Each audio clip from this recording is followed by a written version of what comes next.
ओम श्री गणेशाय नमः। ब्रह्मा जी कहते हैं, नारद, प्रजापति दक्ष अपने आश्रम पर जाकर मेरी आज्ञा पर हर्ष भरे मन से नाना प्रकार की मानसिक सृष्टि करने लगे। उस प्रजा सृष्टि को बढ़ती हुई न देख प्रजापति दक्ष ने अपने पिता मुझ ब्रह्मा से कहा।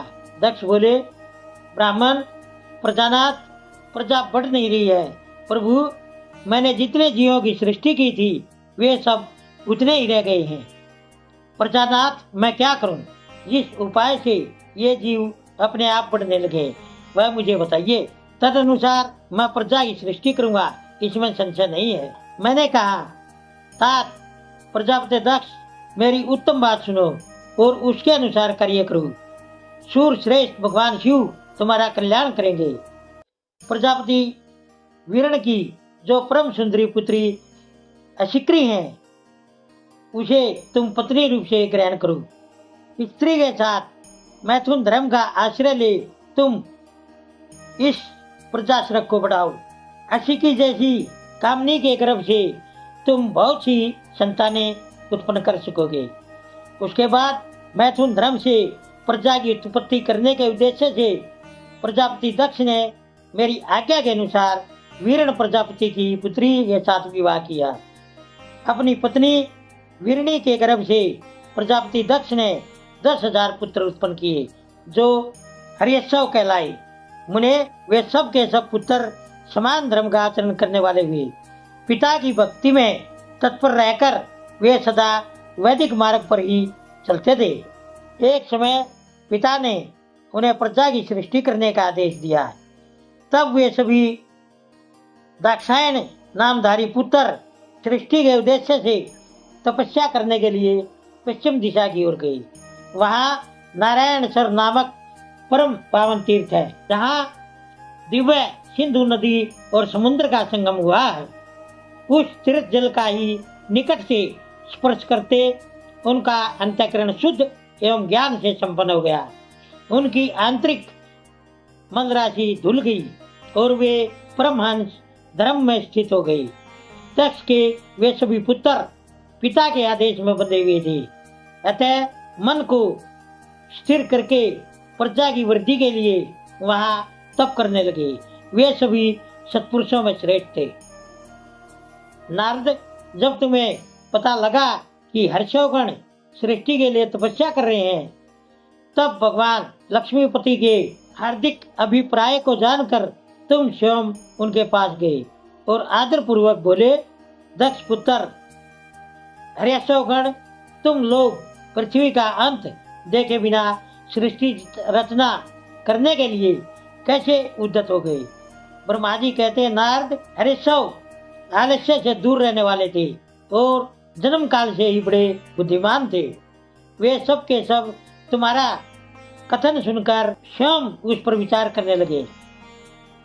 उन्होंने यह विचार किया कि जो उत्तम शास्त्र रूपी पिता के निवृत्तिप्रक आदेश को नहीं समझता, वह केवल रस आदि गुणों पर विश्वास करने वाला पुरुष सृष्टि निर्माण का कार्य कैसे आरंभ कर सकता है। ऐसा निश्चय करके वे उत्तम बुद्धि और एक चित्त वाले दक्ष कुमार नारद को प्रणाम और उनकी परिक्रमा करके ऐसे पथ पर चले गए जहाँ जाकर कोई वापस नहीं लौटता।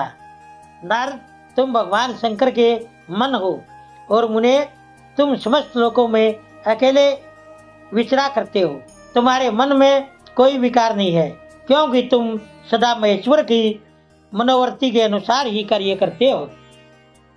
जब बहुत समय बीत गया, तब मेरे पुत्र प्रजापति दक्ष को यह पता लगा कि मेरे सभी पुत्र नारद से शिक्षा पाकर मेरे हाथ से निकल गए। इससे उन्हें बड़ा दुख हुआ। वे बार बार कहने लगे, उत्तम संतानों का पिता होना शोक का ही स्थान है, क्योंकि श्रेष्ठ पुत्रों के बिछुड़ जाने से पिता को बड़ा कष्ट होता है। क्योंकि माया से मोहित होने से दक्ष को पुत्र वियोग के कारण बहुत शोक होने लगा। तब मैंने आकर अपने बेटे दक्ष को बड़े प्रेम से समझाया और सांत्वना दी। दैव का विधान प्रबल होता है इत्यादि बातें बताकर उनके मन को शांत किया। मेरे सांत्वना देने पर दक्ष उन्हें पंचजन कन्या शिकी के गर्भ से 16 नाम के 1000 पुत्र उत्पन्न किए। पिता का आदेश पाकर वे पुत्र भी प्रजा सृष्टि के लिए दृढ़ता पूर्वक प्रतिज्ञा पालन का नियम ले उसी स्थान पर गए जहां उनके सिद्धि को प्राप्त हुए बड़े भाई गए थे। नारायण सरोवर के जल का स्पर्श होने मात्र से उनके सारे पाप नष्ट हो गए, अंतःकरण में शुद्धता आ गई और वे उत्तम व्रत के पालक 16 प्रणव का जप करते हुए वहां बड़ी भारी तपस्या करने लगे।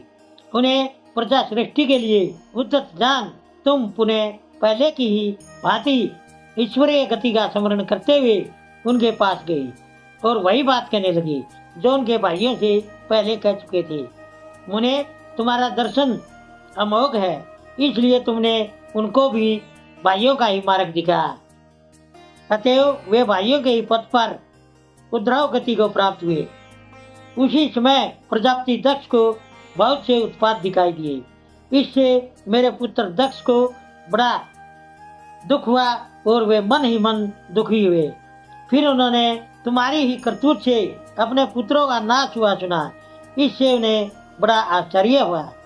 वे पुत्र शोक से मूर्छित हो अत्यंत कष्ट का अनुभव करने लगे। फिर दक्ष ने तुम पर बड़ा क्रोध किया और कहा, यह नारद बड़ा दुष्ट है। देववश उसी समय तुम दक्ष पर अनुग्रह करने के लिए वहां आ पहुंचे। तुम्हें देखते ही शोक आवेश से युक्त हुए दक्ष के होठ रोष से भड़कने लगे। तुम्हें सामने पाकर वे धिक्कारने और निंदा करने लगे। दक्ष ने कहा, तुमने यह क्या किया? तुमने झूठ मूठ साधुओं का बना पहन रखा है। इसी के द्वारा ठग कर हमारे भोले भाले बालकों को जो तुमने भिक्षुओं का मार्ग दिखाया है, यह अच्छा नहीं किया। तुम निर्दय और सठ हो, इसलिए तुमने हमारे इन बालकों के जो अभी ऋषि ऋण, देव ऋण और पितृ ऋण से मुक्त नहीं हो पाए थे, लोक और परलोक दोनों के श्रेय का नाश कर डाला। जो पुरुष इन तीनों ऋणों को उतारे बिना ही मोक्ष की इच्छा मन में लिए माता पिता को त्याग कर घर से निकल जाता है, सन्यासी हो जाता है, वह अधोगति को प्राप्त होता है। तुम निर्दय और बड़े निर्लज हो, बच्चों की बुद्धि में भेद पैदा करने वाले हो और अपने यश को स्वयं ही नष्ट कर रहे हो। तुम भगवान विष्णु के पार्षदों में व्यर्थ ही घूमते फिरते हो। अधमाधम, तुमने बारंबार मेरा अमंगल किया है। अतः आज से तीनों लोकों में विचरते हुए तुम्हारा पैर कहीं स्थिर नहीं रहेगा अथवा कहीं भी तुम्हें ठहरने के लिए ठोर ठिकाना नहीं मिलेगा। नारद, यद्यपि तुम साधु पुरुषों द्वारा सम्मानित हो, तथापि उस समय दक्ष ने शोकवश तुम्हें वैसा शाप दे दिया। वे ईश्वर की इच्छा को नहीं समझ के शिव की माया ने उन्हें अत्यंत मोहित कर दिया था। उन्हें तुमने उस शाप को चुपचाप ग्रहण कर लिया और अपने चित्त में विकार नहीं आने दिया। यही ब्रह्म भाव है। ईश्वर कोटि के महात्मा पुरुष स्वयं शाप को मिटा देने में समर्थ होने पर भी उसे सह लेते हैं। ओम नमः शिवाय। दोस्तों, सभी तरह की धार्मिक वीडियो देखने के लिए बने रहिए हमारे YouTube चैनल धार्मिक वाणी पर। धन्यवाद।